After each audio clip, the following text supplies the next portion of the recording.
Hello दोस्तों, मैं अभिषेक चंद्रा इस के यूट्यूब चैनल पे आप सभी लोगों का स्वागत करता हूं। और आज मैं आपको पढ़ाऊंगा कि प्रिंटर होता क्या है और प्रिंटर कितने टाइप्स के होते हैं। तो जैसा कि आपको स्क्रीन पर दिखाया भी गया है यहाँ पे, यदि हम बात करते हैं प्रिंटर का, तो प्रिंटर जो हमारा होता है क्या होता है, आउटपुट डिवाइस होता है। क्या होता है? आउटपुट डिवाइस होता है। और प्रिंटर को हम दो पार्ट में डिवाइड किए हैं। पहला जो है इम्पैक्ट प्रिंटर और दूसरा क्या होता है, नॉन इम्पैक्ट प्रिंटर। तो प्रिंटर एक प्रकार की हार्ड कॉपी आउटपुट डिवाइस है। इसका उपयोग किसी भी टेक्स्ट डॉक्यूमेंट या इमेज को पेपर पर प्रिंट करने के लिए होता है। प्रिंटर ब्लैक एंड वाइट और रंगीन कलर प्रिंट करते हैं। प्रिंटर मुख्य रूप से दो प्रकार के होते हैं, इम्पैक्ट प्रिंटर और दूसरा क्या होता है, नॉन इम्पैक्ट प्रिंटर होता है। और प्रिंटर किसी भी प्रिंटर की गुणवत्ता उसके पिक्सल मीन्स डॉट पर इंच में मापी जाती है। अगला जो क्वेश्चन है इसमें, टाइप्स ऑफ प्रिंटर, मैंने आपको बताया प्रिंटर दो प्रकार के होते हैं, इम्पैक्ट प्रिंटर, दूसरा क्या होता है, नॉन इम्पैक्ट प्रिंटर। अब जो इम्पैक्ट प्रिंटर होते हैं दो प्रकार के, कैरेक्टर प्रिंटर, दूसरा हमारा होता है लाइन प्रिंटर। जो कैरेक्टर प्रिंटर होते हैं उसमें पहला होता है डॉट मैट्रिक्स प्रिंटर या Daisy wheel printer.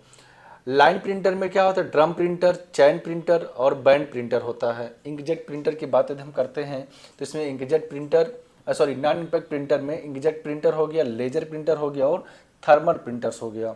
More popular printer जो आपका होता है एलईडी प्रिंटर होता है, जो फोटो वगैरह निकालने के काम में आता है।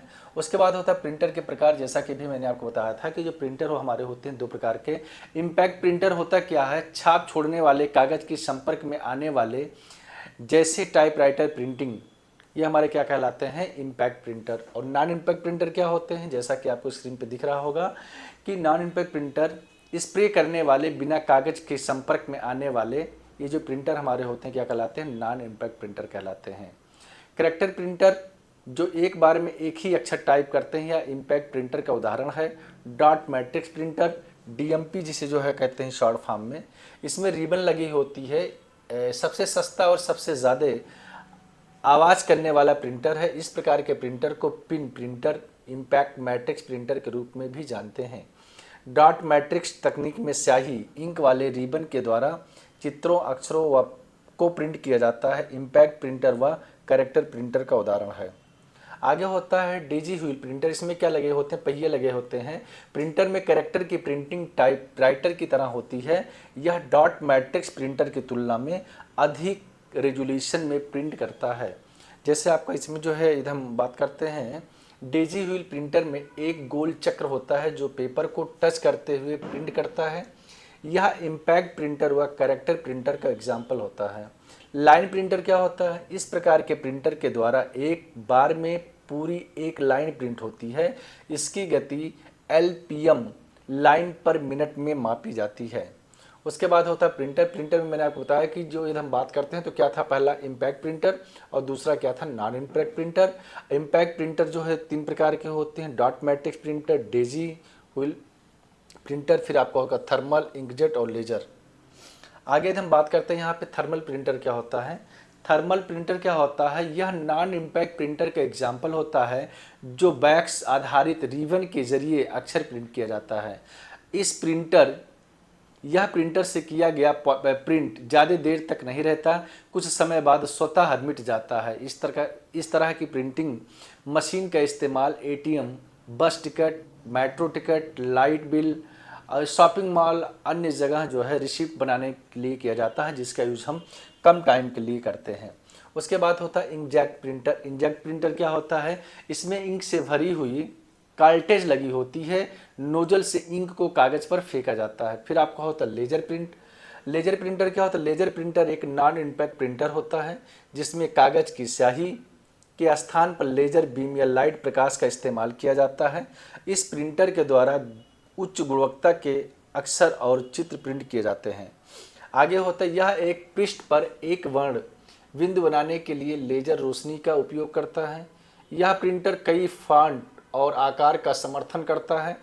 इसके प्रिंट करने की गति या क्वालिटी दोनों ही उच्च होती है, इसलिए इस्तेमाल आजकल सबसे ज़्यादा किया जाता है। इसमें प्रिंट करने के लिए सूखा पाउडर टोनर का उपयोग किया जाता है। क्या किया जाता है, सूखा पाउडर का। फिर आपका होता है laser, light amplification by stimulated emission of radiation, speed units of per printer. ये जो हमारा कैरेक्टर आपका होता है, यहाँ पर लिखा होगा CPS। CPS का फुल फॉर्म क्या होता है? कैरेक्टर पर सेकंड। LPM का जो होगा लाइन पर मिनट, और PPM का क्या होगा? पेपर या पेज पर मिनट होता है। यहाँ पर लिखा होता है प्लॉटर। प्लॉटर भी प्रिंटर की तरह हमारा क्या होता है? एक मशीन होता है। प्लॉटर क्या होता है? प्रिंटर की तरह एक मशीन होता है। मीन्स आप कह सकते हैं प्लॉटर भी एक हार्ड कॉपी आउटपुट डिवाइस है। यह डिवाइस भी प्रिंटर की तरह ही कार्य करता है, लेकिन यह बड़े साइज में प्रिंट करने के लिए होता है। इसमें ग्राफ्स, ड्राइंग चार्ट आदि को प्रिंट किया जाता है। इसका उपयोग बड़ी ड्राइंग या फोटो बनाने के लिए किया जाता है, जैसे फ्लैक्स वगैरह, बैनर वगैरह जिससे निकाले जाते हैं।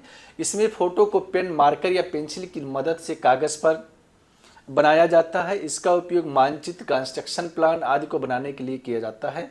प्लॉटर में इंकजेट या इंक पेन का प्रयोग किया जाता है। प्लॉटर जो आपका होता है, इसमें इंकजेट या इंक पेन का प्रयोग किया जाता है। उसके बाद होता है, देखिए प्रिंटर, तो मैंने आपको बता ही दिया है। यहाँ पे होता है इसका प्रयोग कैड मीन्स कह सकते हैं computer aided design, CAM computer aided manufacturing जैसे अनुप्रयोग में किया जाता है। प्लॉटर एक हार्ड कॉपी आउटपुट डिवाइस है। क्या है? हार्ड कॉपी आउटपुट डिवाइस है। इनपुट एवं आउटपुट डिवाइस, वो डिवाइस जो इनपुट और आउटपुट दोनों में प्रयोग होते हैं, इनपुट आउटपुट डिवाइस कहलाते हैं। हेडसेट में स्पीकर आउटपुट और माइक्रोफोन इनपुट का कार्य करता है। फैक्स मशीन में टेक्स्ट स्कैन इनपुट तथा प्रिंट आउटपुट का कार्य करता है। USB drive, modem, network card, touch screen, ATM आदि। फिर आपका होता है पेरिफेरल डिवाइस। पेरिफेरल डिवाइस क्या होता है? अब आपको ध्यान से देखना होगा। पेरिफेरल डिवाइस एक कंप्यूटर डिवाइस होता है, जैसे कीबोर्ड या प्रिंटर से। ये डिवाइस कंप्यूटर का हिस्सा नहीं होती है, ये कंप्यूटर की सहायक एक्सिलरी डिवाइस होती हैं।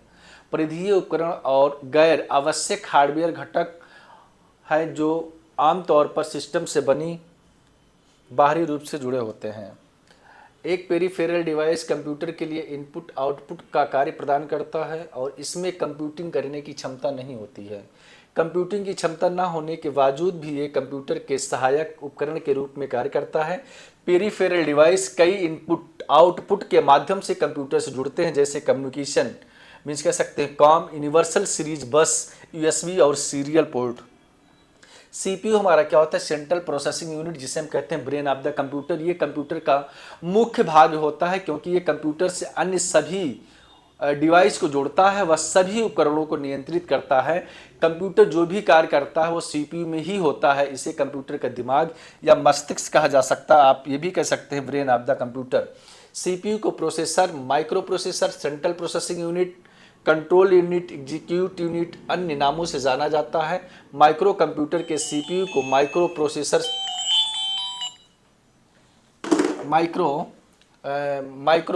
प्रोसेसर भी कहा जाता है। कंप्यूटर का मुख्य कार्य इनपुट को ग्रहण कर उसकी प्रोसेसिंग करके आउटपुट प्रदान करना होता है, एवं डेटा को ग्रहण कर उसकी प्रोसेसिंग करके इन्फॉर्मेशन प्रदान करना होता है। आगे आपको देखिए, आपको यहाँ पे क्या होता है? CPU का फुल फॉर्म होगा सेंट्रल प्रोसेसिंग यूनिट। इसके बाद आपका होता है CU, जिसे कहते हैं कंट्रोल यूनिट। फिर आपका होता है ALU, अरिथमेटिकल लॉजिक यूनिट। उसके बाद होता है MU, मतलब मेमोरी आपका होता है। यहाँ से कोई चीज़ हम इनपुट करते हैं, यहाँ पे आके जो है अरिथमेटिक लॉजिक यूनिट में, उसके बाद हमें क्या मिलता है? आउटपुट होता है। आगे जो है पहला प्रोसेसर इंटेल 4004, पहला भारतीय प्रोसेसर शक्ति। CPU द्वारा मेमोरी में किसी स्थान तक पहुंचाने में लगने वाला समय मेमोरी एक्सेस टाइम कहलाता है। CPU की गति मेगा हार्टेज में मापी जाती है। जो CPU की गति होती है या स्पीड होती है, मेगा हार्टेज में मापी जाती है। उसके बाद रजिस्टर में संग्रहित डेटा पर निष्पादित ऑपरेशन कहलाते हैं। Micro operation. कैश क्या होता है? कैश मेमोरी CPU और रैम के मध्य स्थित होता है। कैश मेमोरी CPU के साथ मिलकर कार्य करती है। उसके बाद होता है सेंट्रल प्रोसेसिंग, जैसा कि आपको बोर्ड पे दिखाया गया है। CPU central processing unit, control unit, arithmetic logic unit और मेमोरी यूनिट। मेमोरी यूनिट में आपका क्या आता है? रैम आता है, और रैम का फुल फॉर्म होता है रैंडम एक्सेस मेमोरी। आगे जो हम यहाँ पे आते हैं LU, arithmetic logic unit. LU का पूरा नाम अरिथमेटिक लॉजिक यूनिट होता है, अर्थात गणितीय एवं तार्किक इकाई होता है। ALU CPU का वह महत्वपूर्ण भाग या कंपोनेंट है जहां पर प्रोसेसिंग के दौरान निर्देशों का वास्तविक क्रियान्वयन होता है। इसका प्रयोग अंक गणितीय एवं तार्किक गणना के लिए किया जाता है। तो ALU होता है अर्थमेटिक लॉजिक यूनिट। ALU के द्वारा दो तरह की गणनाएं की जाती हैं। पहला होता अंकगणितीय या अंकगणितीय गणनाएं अर्थमेटिक ऑपरेशन, दूसरा होता तार्किक क्रियाएं व तार्किक गणित जिसे कहते हैं लॉजिकल ऑपरेशन। अंकगणितीय क्रियाएं या अंकगणितीय गणनाएं अर्थमेटिक ऑपरेशन अंकगणितीय ऑपरेशन के अंतर्गत जोड़ घटाना मतलब कह सकते हैं plus minus subtraction division ALU के अर्थमेटिक भाग द्वारा परफॉर्म की जाती है। तार्किक क्रियाएं या तार्किक गणनाएं भी इसी से की जाती हैं। अब होता है आपको लॉजिकल ऑपरेशन। लॉजिकल ऑपरेशन क्या होता है? तार्किक क्रियाओं के अंतर्गत लॉजिकल ऑपरेशन एंड और नॉट परफॉर्म किए जाते हैं। लॉजिकल ऑपरेशन के अंतर्गत तुलनात्मक गणनाएं कंडीशनल ऑपरेशन की जाती हैं। ये सभी गणनाएं ALU means arithmetic logic unit द्वारा परफॉर्म की जाती हैं। लॉजिकल ऑपरेशन नंबर हो गया, लेटर हो गया, स्पेशल कैरेक्टर हो गया की तुलना करते हैं। लॉजिकल ऑपरेशन के अंतर्गत निम्नलिखित ऑपरेशन परफॉर्म होते हैं। उसके बाद लिखा तो यहाँ पे देखिए लेस देन हो गया, ग्रेटर देन हो गया, less than or equal to, greater than or equal to और नॉट इक्वल टू। तो आज के लिए इतना बहुत है। इसके आगे जो है मैं कल पढ़ाऊँगा। और आप सभी लोगों को जुड़ने के लिए धन्यवाद। अच्छा, दूसरी चीज़ मैं एक चीज़ आपको बताना चाहता हूँ कि यहाँ पर मैथ की इंडिविजुअल क्लासेस शुरू हो रही हैं, जिसकी जो फीस होगी मैक्सिमम 2 मैथ की इंडिविजुअल क्लास, मैथ की जो है इंडिविजुअल क्लास शुरू हो रही है। फीस होगा इसका 299 पर मंथ।